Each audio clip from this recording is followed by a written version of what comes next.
Oh, I love fucking nuts, dude. Oh. Ooh, unsalted. Oh! Mickey's Revue is a 1932 Walt Disney cartoon directed by the iconic Wilfred Jackson. This guy doesn't need an introduction. He directed basically everything back then for the studio. Also, a lot of the shorts that he worked on, about 35 of them, won Academy Awards. Not this one though.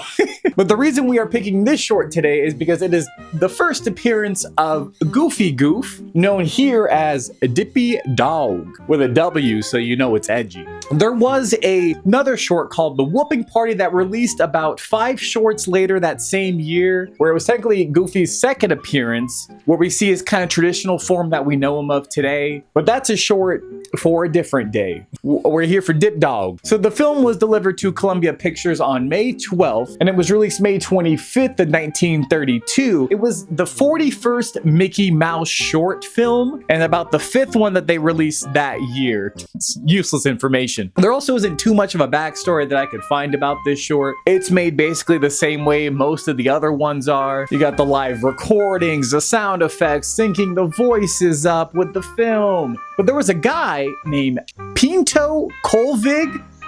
I'm butchering that. He's another Vonderville guy. He's similar to Clarence Nash, the voice of Donald, but Colvig was interested in animation, and he even wanted to direct some things. And by the late 1920s, Colvig began associating himself with this guy named Walter Lantz. If you don't know who this guy is, he created Woody the Woodpecker, and he was trying to establish his own cartoon studio. They teamed up, they created some ostrich or some shit that became somewhat relatively popular, and it was successful enough for Lance to become producer of Universal's Oswald the Lucky Rabbit cartoons in 1929. And then from there, Colvig was hired as an animator. He briefly voiced Oswald. So a year later, he signed an 8-year contract with Disney. As a writer, he's also providing sound effects, including the barks for Pluto the pup. Pluto is also in this short. Though he did not voice him in this one, he was played by some guy named Lee Miller, who they would both kind of just switch between who voices Pluto over the years.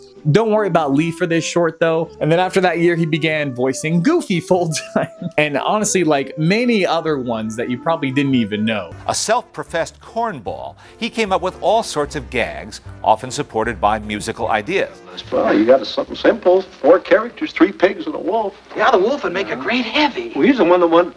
Open the door, I'll bust it in. If you don't, I'll huff and I'll puff and I'll blow your house down. Yeah. He's been associated with Disney a lot of his career. So for the most part, Colvig did kind of create Goofy. He kind of described him as a grinny, half-baked village ninwit from like back in his hometown in Oregon. If any of you people in Jacksonville, Oregon can confirm that if you have those kind of nitwits there, that would be nice. And described Goofy as a slow-minded guy who's the happiest fellow in the world. A Oregon apple knocker. That's the best I can get with who created Goofy. That's all I got. To be honest, not much left to explain about the production, a bit more at the end. So let us see the first appearance of a Dippy daWg, aka Goofy Goof. All right, open shot, Mickey jump scare. Okay, it's a classic title card. Let's pause here though. We got Walt Disney's Mickey Mouse, Mickey's Revue. Small touches I did notice here, and it looks like the frame that they're holding up was knitted by Minnie Mouse, and it looks like the sign was written by Mickey. So it's just small touches like that I appreciate.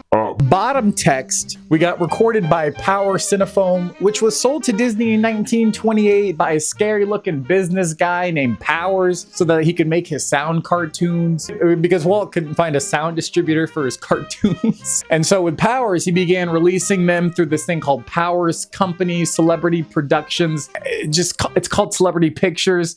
Don't worry about it. On the other side, copyright MCMXX I think that's right. It's kind of hard to read, but it should be Roman for 1932. Finally, Walt Disney Productions Ltd. Simple production here. Fade zoom in on the title in case you missed it. So the first shot, we got a curtain that says asbestos, and damn, I was beyond curious what this meant. And I found out that it was used IRL back in the day, and there's actually asbestos in the curtain. It wasn't considered a health hazard at the time because it was safely contained between two thick layers of canvas. So if there was a stage fire to happen, you were supposed to pull a lever on the side and the current would fall, stopping the fire on stage, giving audience time to escape. The more you know. To no surprise here, we got Michael conducting. He does this a lot. Nothing out of the usual here. It's just his bandmates just seem to be a little close to each other.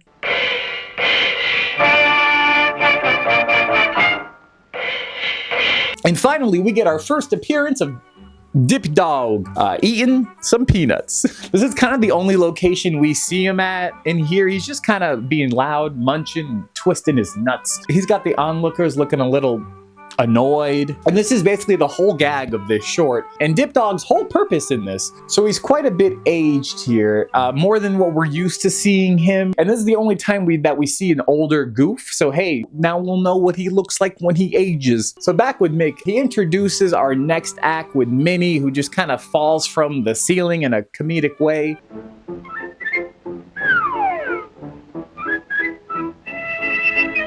I guess she's a fairy or some shit. There just seems to be a bunch of flowers below her. Maybe she seems to be blessing them or something. We find out she's being carried by Horsecollar, another forgotten character that's always nice to see whenever they bring him back in future projects. I wasn't sure what was in his pocket. I think it's a screwdriver, but it looks like a comb. He's also smoking a cigar, which, bring that back, Disney. I mean it. She's hooked similarly to when she was on the Steamboat Willie short, so you know it's authentic. Also, one of the flowers she blesses turns into Clarabelle Cow. And wow, more forgotten drawings. She has been used quite a bit more than Horace in future projects. But she's also one of Goofy's partial lovers. He gets around. Who's Max's mom? So now we have Pluto on here sniffing on stage. You know, they yank his ass with the old cane stage trick. That's a classic. And this is basically our second running gag behind the Goofy one. It's funny that they use the dogs to torture in this short, but I guess that yank was the funniest gag daWg has ever seen in his life. And it caused him to just bring out the goofiest laugh he could think of. And man, you just love to hear it.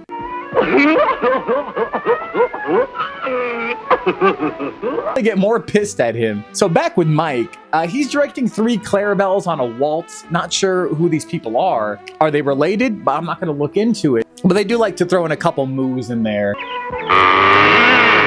Right before they get interrupted by some movie magic, thunder.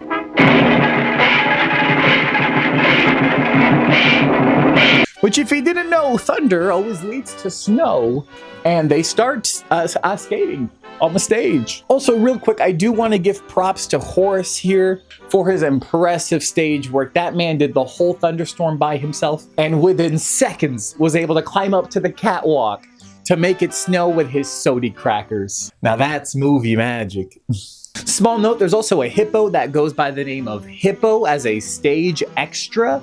He's not really important. And at the end of that act, Pluto sneaks on stage yet again. Not sure what he's looking for up there, but they got his ass again. And man, if that isn't daWg's favorite gag, I'm ready for the next act. Some more dogs. These ones appear to be flexible. So a little bit of plot here. Their act was too loud because there's a litter of kitties apparently below them that they are disturbing. And while we can only see where that goes from here. And to end the dog's act, just to hammer the joke in, Pluto was looking for this bug this whole time. I guess he looks defeated. It looks like he's about to cry. It must have been a really hard mission before he's tortured one final time.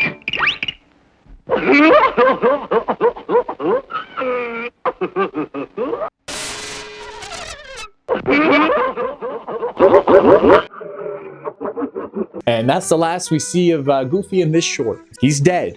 They killed him. He resurrects into Goofy next time you see him. R.I.P. daWg with a W. To round out our show, we get a duo with Mickey and Minnie here. A fuck ton of things happen in these last 2 minutes, so let's get through it. All this music eventually gets the litter of cats from below them to come up and start vandalizing, messing with Minnie's piano, stomping on keys, twirling loud instruments. And if you remember from when I covered the Steamboat Willie review, you would remember that behind Mickey's black expressionless eyes, that he's an animal abuser. And Minnie is no different. We see her intentions and how angry she gets pushing the cat off. And damn it, you know what he did to those pigs in that short. While he's trumpeting a kitten that's hanging on for dear life, we get some of its siblings beating at its feet to stop the torture. They get so desperate that they try sawing Mickey's tail off, which, what the fuck? He doesn't even react. His mind is set. I think he's enjoying it. He's blowing him out of the tuba for fun, making sure no kitty gets left behind.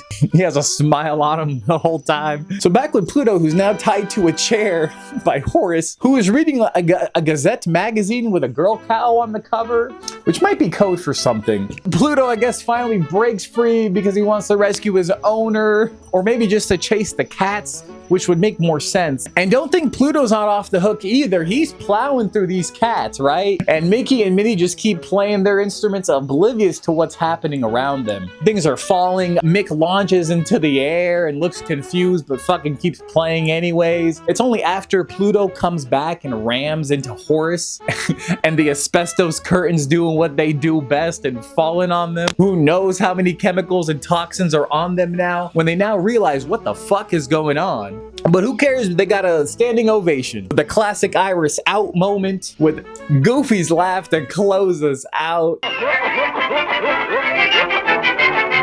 And that's Mickey's review, or Goofy's daWg's first appearance. Nothing to gawk at today, but some funny gags that still hold up, I think. The title card just has basic info on there, so let's get to the bonus stuff. Let's briefly go over the release of this short, and not gonna lie, it's pretty hard to track this thing down. It was released on a Laserdisc back in the day, and well, we all know how I feel about Laserdiscs. And on DVD called Mickey Mouse, The Black and White Years, Volume 1. It's not on any streaming, it's not on YouTube or anything. There are clips from a colorized version that can be seen in a '95 Disney Channel documentary called The Making of a Goofy Movie, and a '97 premiere promo for the Ink and Paint Club. It's honestly just a short clip from the short. They colorized it. It's cute, you know, just some cute little touches they did.